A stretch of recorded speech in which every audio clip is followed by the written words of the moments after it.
A burning question that so many writers, especially first time writers, have when they're pitching to an agent is what is that query letter supposed to be all about? How do I write one? What am I supposed to do? Well, that's why we're pulling in Steven Hutson right now. He is the founder of WordWise Media. He is a literary agent and a professional within this industry. And he's somebody who knows a thing or two about writing those query letters. Hi, Stephen. How you doing? Hi, good. Thank you. Okay, let's get right down to it. Good. Just start with what is a query letter? What goal does a query letter have? The goal of a query letter is to get the agent or editor at a publishing house to get them to want to read your book. It's a very simple goal. So it should be a simple product. A lot of people overthink it, and it only makes things harder. Yeah, that I think is great advice is not to overthink it. So tell us some of the specs. What does a good query letter entail? What does it actually have in it? Okay, well, needs your name, your book title, your genre, your word count, target audience, a paragraph or two of synopsis, a takeaway, if any. Some books have it, some don't, and a little about you. And if you go over 400 words, that's my general guideline, you're probably trying too hard. Good advice. Good advice. Yeah. And I think too, sometimes people get confused with what the synopsis is supposed to be within the query letter. It's not that full synopsis because that full synopsis is probably quite long. It's also not there. Yeah. Yes. A teaser. You want a teaser to tell the agent what your book is about, a little bit of the plot, but leave something for later so they can be just interested enough to read it. Yeah, exactly. And the same thing with the bio too. Right here isn't the place for the full long bio, but just enough to introduce yourself to that agent or editor. Is that right? Well, there might be something about your life, about your day job that's relevant to the subject matter. Mm-hmm. If your book is nonfiction, and you're a doctor or a lawyer or something, and that is relevant to your credential to write the book, certainly include that because that's important in nonfiction.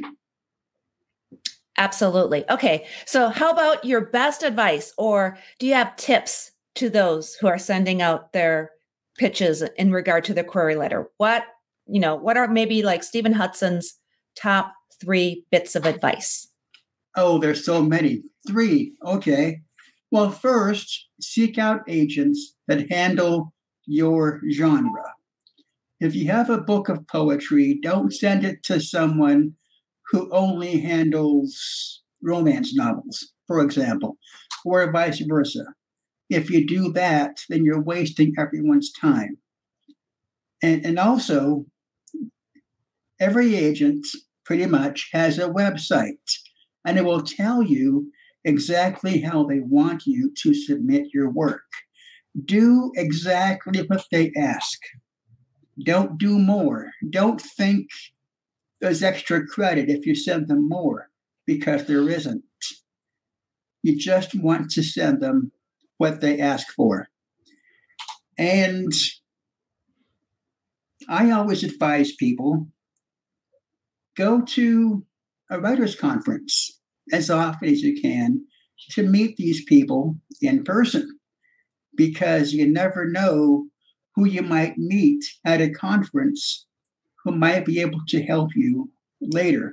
This includes agents, it includes publishers, or just fellow writers who might be helpful to you at some point. Absolutely. Well, the BookFest is all about bringing people together virtually as we have this new state of existence.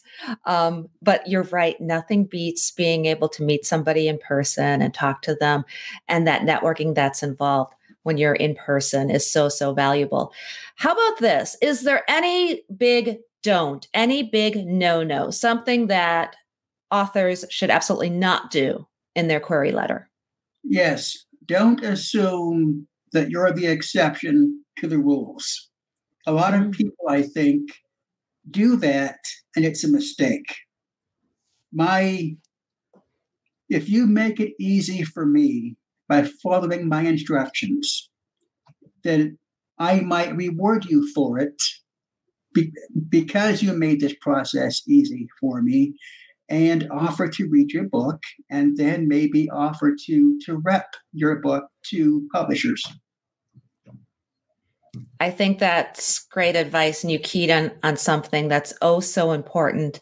And that's the idea that that pitch, that query, everything that you provide is making it easier for the agent. You're making them want to represent you. You're not giving them extra work to do or extra things to have to muddle through. I think a lot of creative types, writers, artists, musicians, they think that the normal rules of business don't apply to them, but they do, because you're asking someone to invest in your business. And yes, it is a business. Absolutely. Well, and that's what the BookFest is all about, is bringing those writers and people in the reading community, the writing community, the agent, the editors, the publishers, everybody all together. So Steven Hutson from Worldwide Media, thank you for joining us. Can you let people know where they can find you? So you do have a speaker page on the BookFest website. Yes, and you're one of our agents, and we appreciate that. But where can people find out more about you and your firm? Well, my website is wordwisemedia.com, and I'll have a page that describes what we do and where we came from, and also my speaking schedule, which at the moment only has one item on it, and that's a conference in Florida in October. I would really love to get back on the road more often. I generally travel and speak 6 to 8 times a year. This year, it's going to be one time so far. But these online events are good while we have them. Exactly. We rock and we roll with the changes, and we do everything we can. And definitely appreciate you, Steven Hutson, for joining us with the BookFest this time around. Thank you. Well, thank you. Have a good day.